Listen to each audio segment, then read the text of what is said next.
What's happening?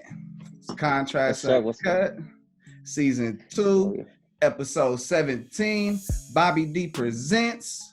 Man, ladies and gentlemen, I got a very, very special guest. I got one of them hit makers, one of them super producers that work with some of your favorite artists. I mean, from OMB Peezy to Nef The Pharaoh to Ybn Namir to Lil Mosey. I mean, the list goes on. Bro make hits and fuck with everybody across the map. I got Mr. El Cerrito representative, Bay Area, you hear me? I got Apollo Jetson in the building, man. What's happening? Yes, sir. What's happening? What's up, man? How you doing? Shit, man, you know, slow motion, quarantine, virus free. Yes, sir. Staying out the way, huh? Absolutely, man. Shit. Hey, I think you got one of the coldest beat tags. Before I go any further, bruh, I think one of your beat tags one of the coldest. Appreciate that, rap. Yes, sir. Yeah, that's Tobi on that. You must be talking about who made the beat Apollo whole one. Uh-huh. Yeah, that's Lil Tobi. Okay. Well, man, I got a quote. And shit, man, weigh in how you feel, if it relates to you or if it don't, and then shit, we keep this shit going. Everything you want is on the other side of fear.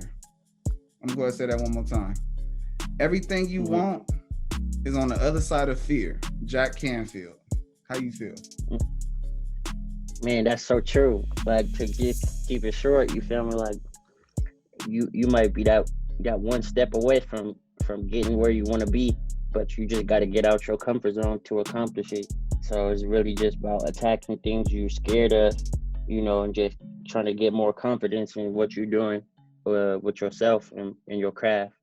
So that definitely, I believe in that for sure. All right, so now, since it relates to music, has there been any of them battles that you had to go through recently for you to be like, man, I didn't think I was going to mess with that sound. I messed with it, and then boom, hit. Placement.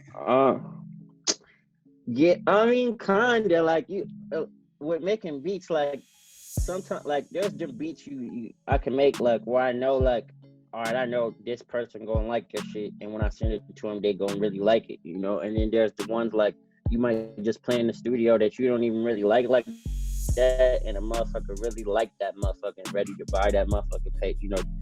Shoot a video to it and make a crazy ass song, and the song damn near come out like better than you thought type shit. So yeah, for sure.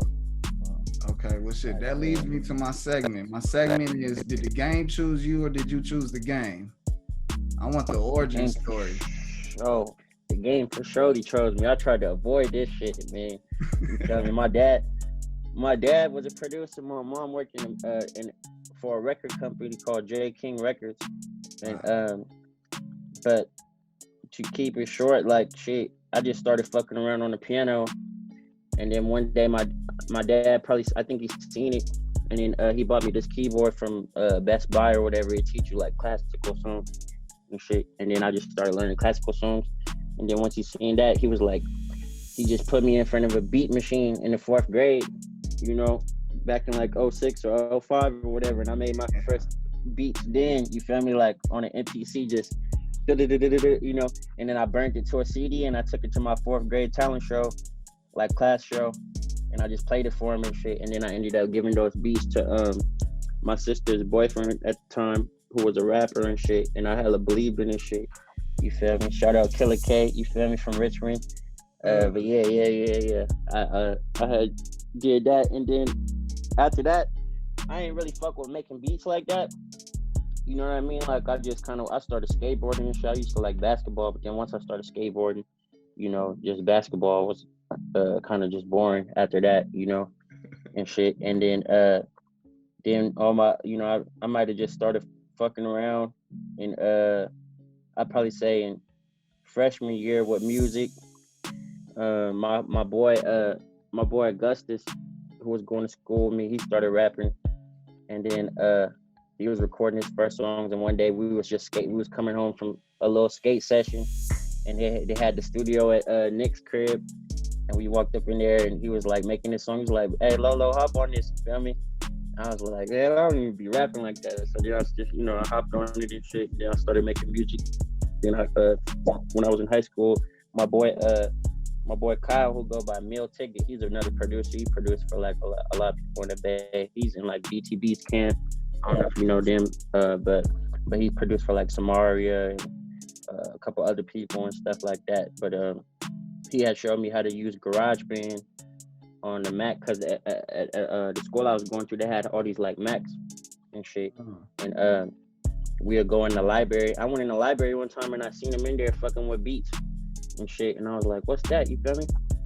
And he was like, oh, this GarageBand, we making beats on there and shit. And he put the headphones in me. I'm like, this shit slap, baby. You really making some slap. I was like, I can do this shit too. So I got on the computer next to him. He showed me how to use it and shit. And then, I don't know, I kept dabbling with beats, but I didn't get real serious with it till like 2015 when I produced Skate Manstees featuring Schmop Like Dookie. We had made a song on, that's like one of the first songs I've had put out with me making the beat and hopping on it, getting mixed and mastered and all that, and we shot a video and shit. Like before that I was just getting on beats off YouTube, hitting up people and shit, just kind of doing that kind of grind. That was like 2014 and 15. So you was making it easy back then. Yeah, I was just on some straight rap shit back then. I mean, I knew how to play piano and shit, but but my beats was never always like just like, I thought they was dope as fuck back then, but it's like it was a learning process for sure. So would you say that was like your first big placement when you did that? Like where it was your confirmation of like, no, this is what I need to be doing?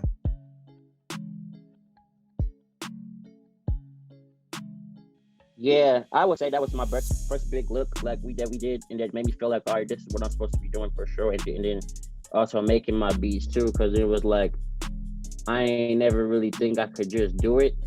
You know what I mean? I ain't never really put the shit out and get a response. Before that, my boy Bakary was making my beats and shit. Yeah, come over, pull up to the stew, and we'll make some slaps and shit. We made a song called My Type of Night that did really big for us back then, and then I ended up opening up for Kaylani for that same song, in 2015 for a Christmas show. But other than that, like I really wasn't. I don't know. I just kept avoiding making beats. You know what I mean? So let me get this straight. You got touched with it. You got the gift from it being in you, not on you from the beginning. The game chose you because it was in you. From there, you got the keyboard. You was over there like, man, let me learn how to do some Beethoven, some of this crazy shit, and master it. You was like, man, I mastered it. It was easy. This ain't enough for me. I want something else.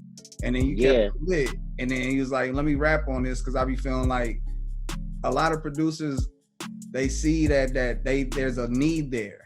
There's a need there. And I felt like you probably said like, man, it's a need for my voice to be out there. And then so you came back to it like, man, no, I think I should be making my own beats. And then I'm following the same path, right? Just to sum it up. Basically, yep. And then you got your confirmation. And then what like, how did you translate that to the next level? As far as what I'm doing now? Yeah, like was it a high low or did it go high, high, high? I feel like it just get bigger because even then, like when I was when I got out of high school, I was finna sign to an artist, Wale.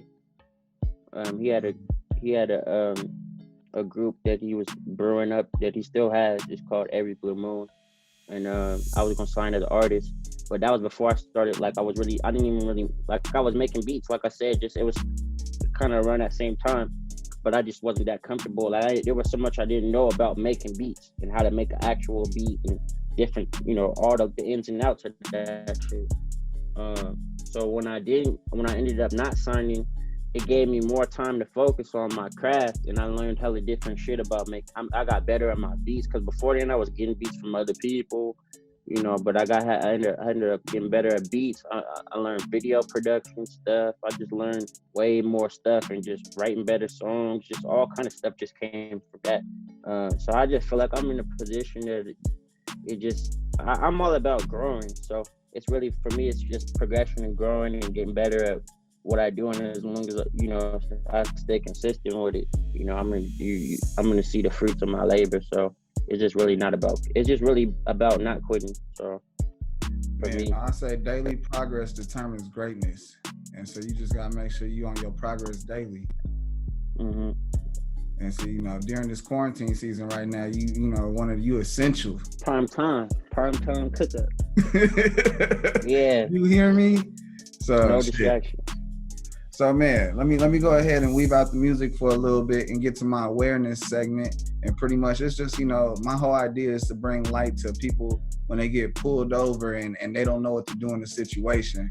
And, all of us have been pulled over, and if you haven't, let me know what you're doing right.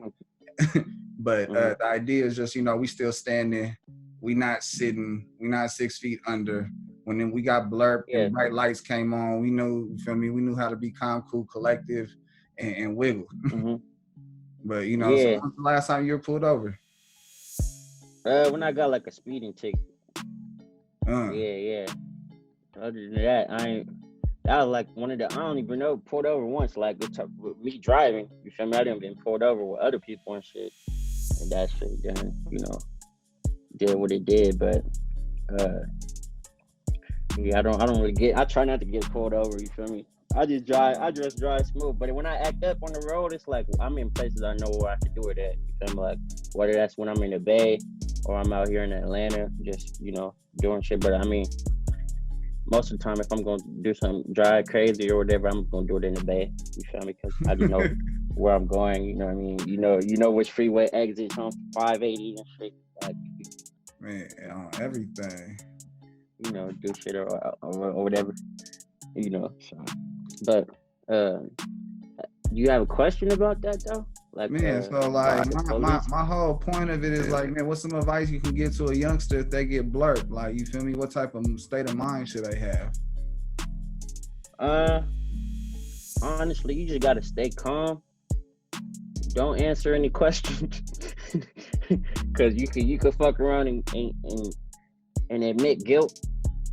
So really, you just gotta see why they're pulling you over to begin with. I mean, because most of the time it's just a traffic stop, but sometimes you got police that want to try you and see, if they can, get you down, bring you in and shit. So they're gonna try to make you admit to any kind of guilt that you can. And you got certain police that's taking it further and planting evidence in your car because they got to get permission to search your car. So really just see why they pulled you over to begin with. The driver, I think he got to automatically show identification and shit like that. Not really, but that just make them more comfortable when you do that. So I mean, so if you don't have a problem with doing that, just going ahead and do that. Anybody that's a passenger doesn't have to identify themselves though. So y'all just stay quiet. Just sit back, as long as you don't make shit look suspicious and shit, you good. Just stay calm and just, try to talk your way out of it without, being aggressive, because that's what they want. They want you to get aggressive so they can get any reason to, get you up because they get paid extra for that or whatever, So you got to just chill. You got to just take your emotions out and your ego out the moment and just let it's really just like you got to let the police feel the power kind of, because at the end of the day it's a power game, and it's like they feel like they're doing something, so just let them feel like they're doing something in that moment, because at the end of the day you want to come home. So that's really the biggest part of it. It's like ego battles and shit. So as long as you just stay away from that, you gonna make it home. You're gonna go where you gotta go. So that's the bigger picture. You gotta focus on that, going home. Fuck what the police officer talking about, because he ain't talking about shit. He's trying to get you to talk about some shit. You know what I'm saying? He just a speed bump on the way home. Yeah, it ain't nothing. It ain't nothing. If he ain't got no reason to pull you over, he gonna let you go faster. You know what I mean? Because it's gonna look stupid. And if you record, I mean, you can record that nigga and shit too to make, just in case you got to go to court or some shit or whatever. But I say the best advice though is don't be aggressive, because a motherfucker will match your energy, the right motherfucker, So right. And see, I I like to say knowledge is power, but when you use that knowledge, it's your superpower. And right here, you know, this segment allows people to really get that superpower developed in these situations, because they could be real strong in the mind and be weak at the mouthpiece and really fuck off their life. Yeah. All right. Yeah.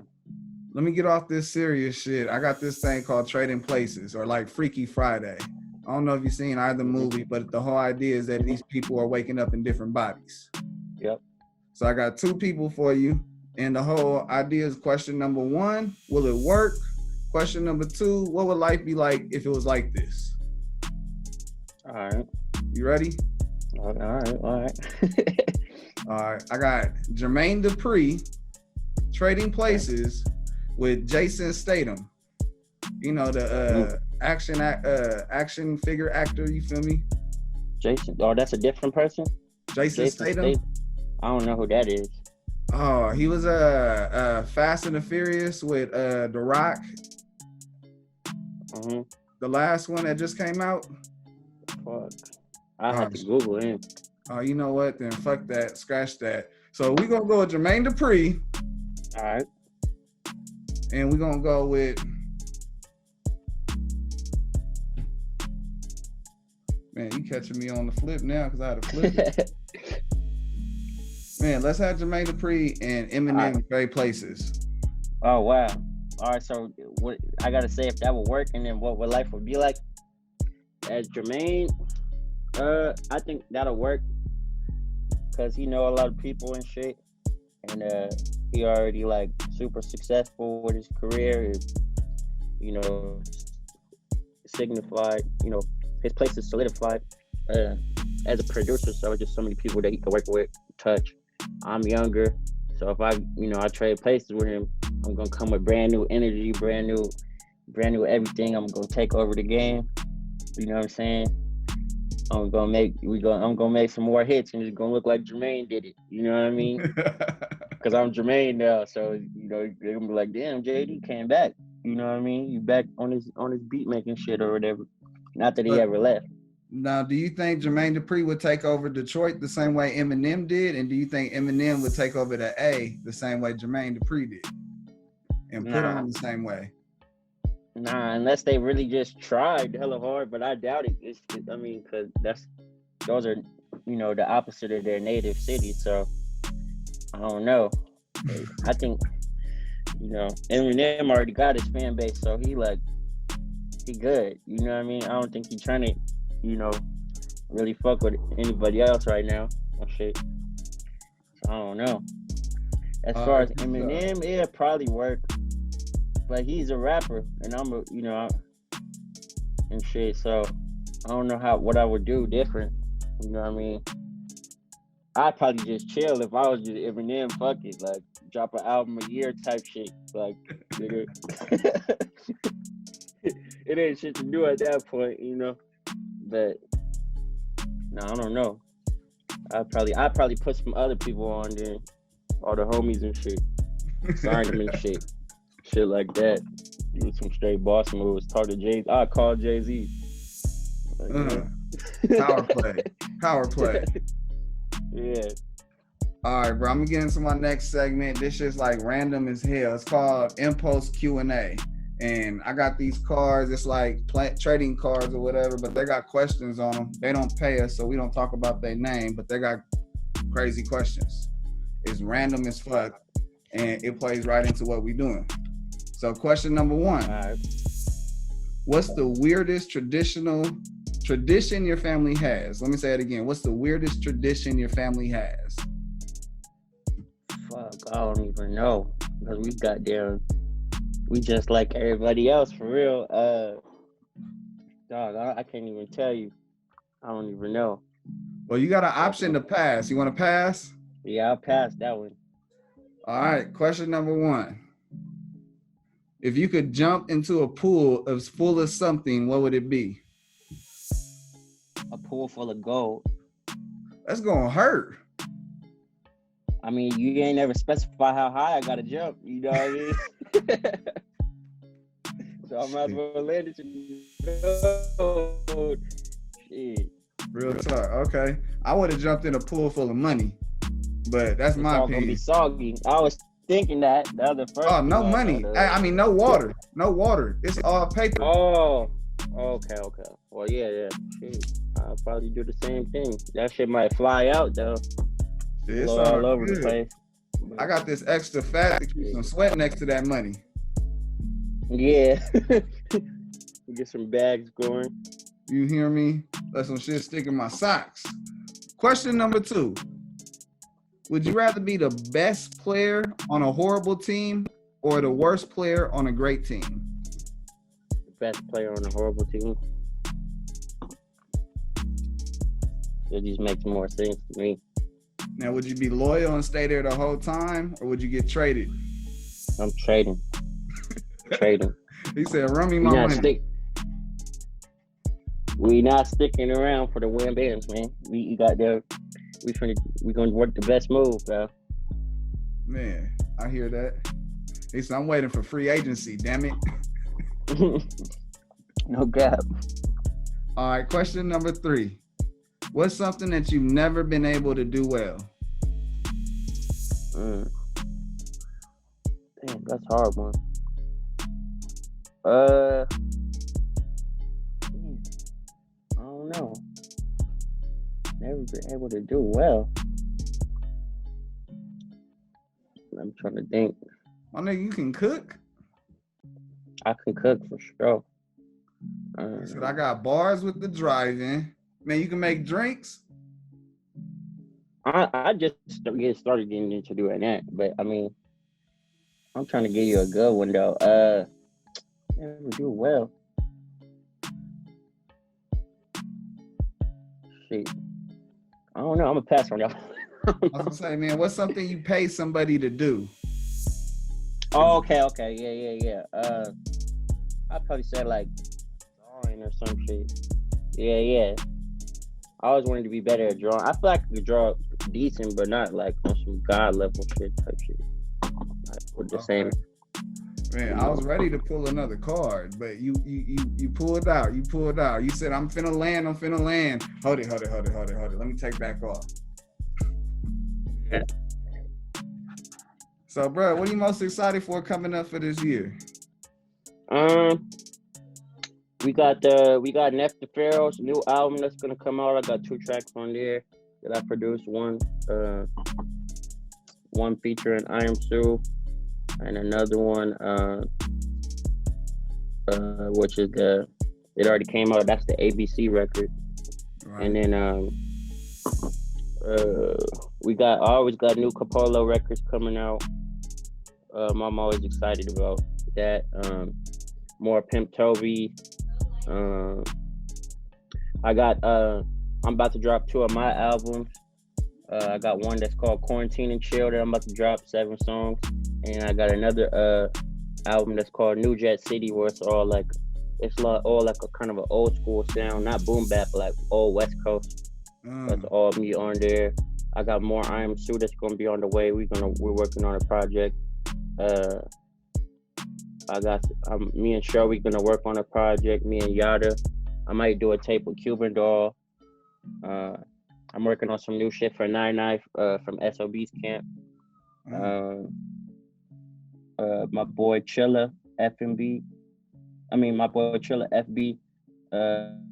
We got some songs that's gonna come out. Jofo. We're gonna work on some shit. Schmop Life Dookie. We're gonna do some shit. More shit. Who else? I just got a new manager. I can't say his name though, cause he on some low key shit. But we're gonna do some more shit this year once it all clears up. So man, I got some more shit with Sadie Hendrix too. That's DJ Drummer's new artist. Yeah, shout out Willie Joe. Yep, shout out Willie Joe. We gonna work on some shit. I got some shit with Hot Boy Jody from Atlanta. It's coming out on Friday. This Friday, I produced a song called Aaliyah. That shit slap. Yeah, I got a lot of shit. I got a lot of shit coming. A lot of shit I don't even really know, but yeah, that's most of it for right now. So, bro, let me ask you this: you work with all these level artists. You leveled up. Is it better to break an artist that's your artist, or to get a song placed with a bigger artist? Just depends on what you want. I always say it's better to build with an artist though, because if they both gonna be successful, I'd rather build with somebody and they be successful than not know somebody and come into their success and have to deal with a new operation. You know, because it's the devil you know is better than the devil you don't. You know what I mean? That's what my history teacher always used to say. That's so it's like right there. That's why a lot of people, you know, do certain shit. But yeah, I like building with new artists or artists that are still on the rise and shit, because it's not that much egos and shit. But I mean, if you get a placement from a major artist or some shit, you know, you gonna get you a check. You get you a Drake placement, that's a check. I'm always excited about that. You know what I mean? Man, that was gonna be my next question. Do you get excited for every placement, or only the big ones you be like, you get go crazy over? That's a good question. Honestly, I'm proud of everything that I you know, that I work on and shit, especially the shit that I actually like take the time to do, like where it really took me a minute, you know, to do certain shit or whatever, like make the beat, you know, send it out type shit or whatever. I just be proud of like the progression and shit. So, you know. So, all right, I gotta ask this question, because I got, you know, some OG producers and they'll take like 6-7 hours to make a beat, and then we got the youngsters that'll take about 20-30 minutes to make a beat, make the loop, bounce it, and you feel me, lay it all out. You come from in that era where your pops was a producer. What's the process for you? What we looking like for a beat to come out the kitchen, on the plate, ready to go? 10-15 minutes. Damn. 10-15 minutes for real.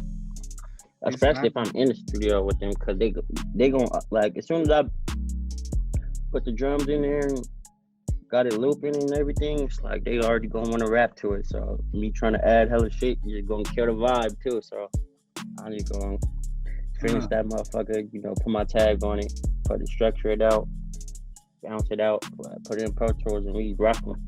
You know, 10-15 minutes for sure. Damn. Yeah, he said I'm cooking up. A lot of artists, they don't even really.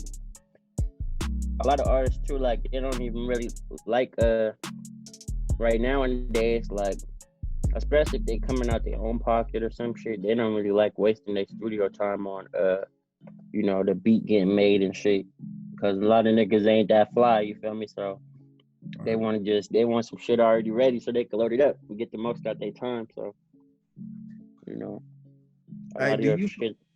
do you prefer to cook up in the person, or do you prefer cooking up in like your own room or your own studio? Me, I like doing it in person for sure.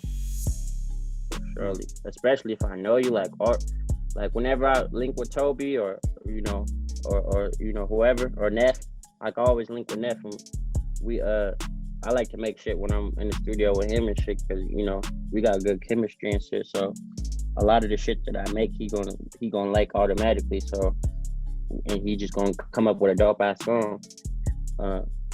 But for example, like the ABC record, I made that record in the DMV parking lot, in the El Cerrito DMV parking lot. My homie was, I don't know what he was doing. He was doing something, registering the cars. I don't know what he had to do, get a license or some shit. And I was just sitting in the parking lot making a beat, made an ABC record. Then I went to the studio, the Empire studio later on that day, and I had played that for Nef, and he got on it and shit. So, I mean, I just make beats. Just make a bunch of beats. Yeah, that's dope. You was a real one to ride with someone to the DMV and then made a dope ass record while you was sitting there waiting. That's a dope story. Yeah. That's and it's crazy. Like with that song too, it's like I like when we was making it, I thought it was dope. Nef thought it was dope. Everybody in the room thought it was dope. But it's like I didn't think everybody was gonna understand it that that way that they do it. It's, you know, it's girls twerking to it. You know what I'm saying? Like an ABC song and shit. Like I'm like, dang, you feel me? It's crazy just to see how the music digests with the people and shit, and that they actually fuck with that song and shit. Like, cause I really fucked with that song. I ain't never heard no song like that. You feel me? Like on some rap shit type shit or whatever. So I just thought it was so creative and Nef. Shout out to Nef The Pharaoh. Yes, sir. Yeah, no, bro. He be on that psychedelic, like I don't know, bro. To a degree, he reminds me like a Post Malone, but you feel me? A from the Bay, like. Like he has that vibe. It ain't too many artists like Nef, bro. Nah. That man be working, bro. That dog be working. That's my dog. Hella mellow. So at the end of this interview, I normally do something that nobody else does in the interview. I flip it around, catch you off guard, and say, "You got any questions for me?" Where you from? I was born in LA, but I'm all up and down California. Mm-hmm. For sure. Hell yeah. Shit, bro, I appreciate you coming on the show, bro. Shout out Bobby D Presents. It's Contrast Uncut, Season 2, Episode 17 with Apollo Jetson, super producer. Man, make sure you get out there and check out all them artists that he fucking with and dropping singles with, getting on projects. If you're an up-and-coming producer, it's somebody you look up to, man. Like, you feel me? What's up? It's Apollo Jetson. You're listening to Contrast Uncut right now, live. You with me? Never reach. Survive a quiet storm. I guess the louder you could be. Or the freaky tide. We was lost boys, Mr. Cheeks. Love, feel like I'm the one. Bum, skibbity bum. Quest love on a drum. From the roots of Black Thought. Are you Bishop or you Q? On the roof for the juice. See how smooth. You got me reminiscing over you. I had a 1G.